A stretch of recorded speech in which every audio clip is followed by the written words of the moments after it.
Good morning, my brothers and sisters. Welcome to episode number 151 in the book of Genesis. Today is going to be about being surrounded by wolves, and you may find yourself today similarly surrounded by wolves, just like Jacob did and Joseph did. So I'm going to kind of try to change our expectation to almost expect it to be surrounded by wolves or in a pit or surrounded by failed humans. I'm going to get this from Genesis chapter 37, verse 32, a little bit of a review from yesterday, but I was struck about what happened with Jacob. So just listen in here to reorient us to the story. So this is Jacob's brother sending a robe that they put blood on. And they sent a robe of many colors and brought it to their father and said, "This we have found. Please identify whether it is your son's robes or not." And he identified and said, "Yes, it is my son's robe. A fierce animal has devoured him. Joseph is without a doubt torn to pieces."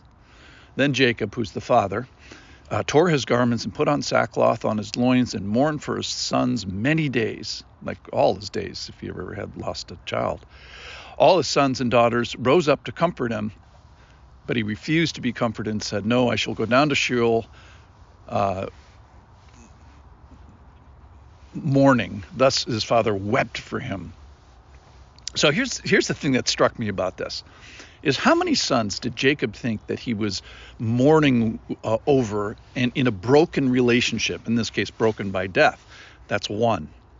So one that he knew about. He thought that child was lost to death, and that turns out not to be true. So the other thing is how many Jacob was actually in a broken relationship with 11 other sons. So he should have been mourning over the 11th sons, not the one son.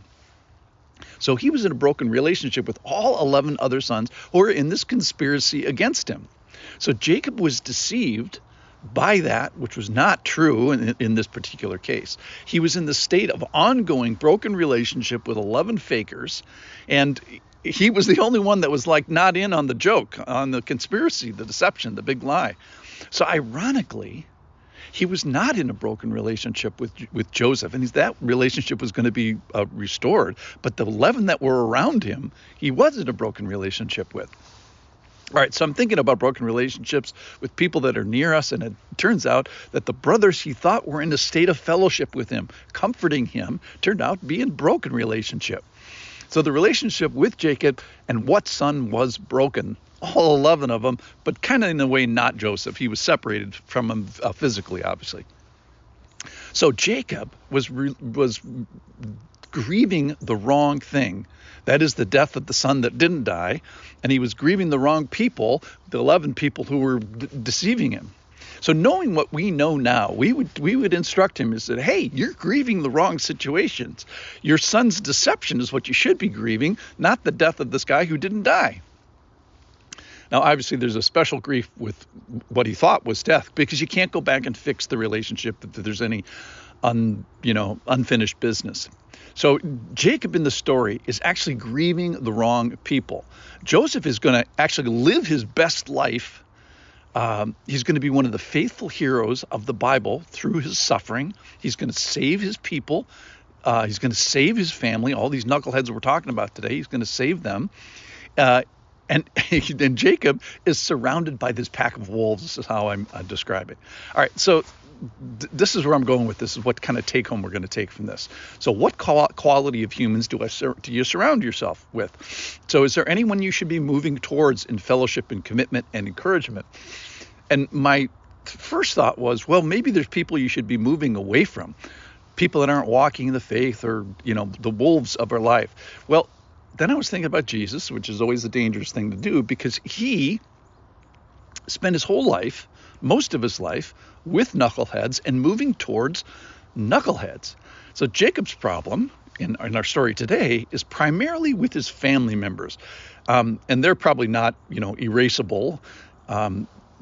Also, the Bible talks about weaker brothers in the church having special consideration. Also, the lost people in our world, they're called lost for a reason. So I think that we're kind of the Jacob in the story today, which is to put ourselves out there and put ourselves at risk. So God did not give Joseph a hall pass because he was abused. So we asked the question yesterday, does being in a pit of bad circumstances give you a spiritual hall pass to do the wrong thing? The answer is no. And we can't accuse God just because we're in a pit of God of being bad. So he, as a 17-year-old, was called to do the right thing, even though the circumstances were difficult. So my prayer is, may God call and save and sanctify all the knuckleheads in my world, in my family, in my friends, and in my church. And may you do your work there, Lord.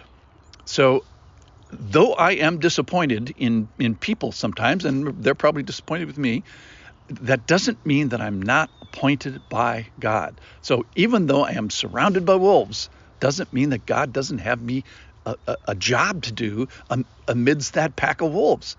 So we kind of said yesterday, are you the God of the pit? Yes, you are. Are you the God of teenagers and innocence? Are you the God of people that disappoint people? Yes. So even though we're disappointed by people, we may be appointed for God for a good plan. So the charge today is, let's be a people who are found faithful and generous and kind and brave amidst a difficult and dangerous and deceitful world. In other words, this is the world that's in need of redemption.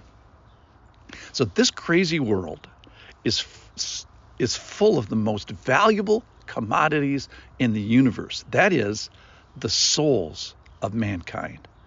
So perhaps we're going to find ourselves in a pit, or maybe surrounded by wolves like we are today. So let's be ready to act like Jesus did, or act at least like Jesus would have us act. So let's expect this. It's no surprise. That's the task we have in this world, even if we're surrounded by wolves. Thanks for listening.